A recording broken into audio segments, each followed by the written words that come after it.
अपने विस्तार के मकसद से बिहार के बाद बंगाल की तरफ अब रुख कर रही है। झारखंड मुक्ति मोर्चा ने पश्चिम बंगाल चुनाव में किस्मत आजमाने का फैसला किया और इसके लिए रणनीति भी पूरी तरीके से तैयार हो चुकी है। कहा जा रहा है कि मुख्यमंत्री हेमंत सोरेन आज पश्चिम बंगाल में जनसभा करते हुए चुनावी शंखनाद करेंगे और झारखंड की मुख्य विपक्षी पार्टी और बंगाल चुनाव को जीतने के लिए अगर देखा जाए तो पूरा जोर लगा रही है बीजेपी, और बीजेपी ने जेएमएम की कोशिशों पर तंज भी कसा है। विस्तार के लिए बेचैन जेएमएम, बिहार के बाद बंगाल में दस्तक, 28 जनवरी को जंग का आगाज। लोकतंत्र के महापर्व को लेकर काफी समय से पश्चिम बंगाल चर्चा में है।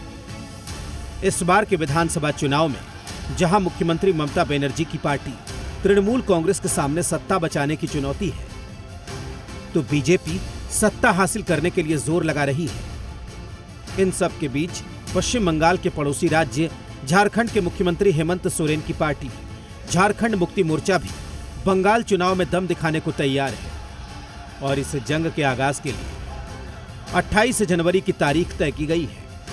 इसी दिन मुख्यमंत्री हेमंत सोरेन झारग्राम में जनसभा के जरिए बंगाल चुनाव का शंखनाद करेंगे।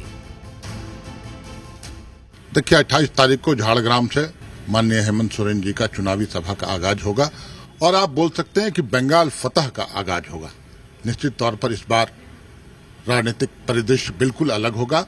बिना झारखंड मुक्ति मोर्चा के सहयोग के वहां कोई सरकार नहीं बन पाएगी। झारखंड तो हमने पा लिया, लेकिन बृहद झारखंड का जो एक परिकल्पना था वो साकार होना बाकी है। वहीं झारखंड मुक्ति मोर्चा के बंगाल फतह के दावों पर बीजेपी ने शक जताया है। बीजेपी खुद इस बार हर हाल में बंगाल पर कब्जा करना चाहती है। ऐसे में जेएमएम की कोशिशों को लेकर वो अपने आप को तंज कसने से नहीं रोक पा रही है।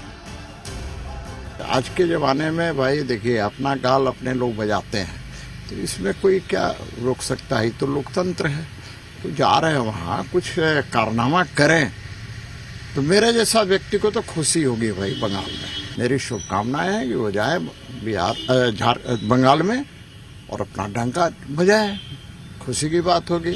और यदि वहाँ जीत के आएंगे तो मेरी ओर से लड्डू रहेगी उनके लिए, उनके मुंह में खिलाएंगे। पश्चिम बंगाल का चुनाव काफी दिलचस्प होता जा रहा है। ओवैसी की पार्टी एआईएमआईएम के बाद शिवसेना और अब जेएमएम भी इस चुनावी रण में उतरने को बेताब है। जेएमएम की खास तौर पर नजर झारखंड से लगने वाले बंगाल के जिलों पर है। जेएमएम का इरादा पुरुलिया, बांकुड़ा, झारग्राम जैसे जिलों की सीटों पर उम्मीदवार खड़ा करने को लेकर है।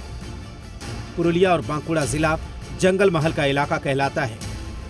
इस इलाके में आदिवासी मतदाताओं की तादाद काफी ज्यादा है, लिहाजा बंगाल की सियासत में जेएमएम इसी इलाके से एंट्री करने की रणनीति पर काम कर रहा है। कुमार चंदन, जी मीडिया, रांची। चलो बढ़ते हैं आगे और बात करते हैं कानून व्यवस्था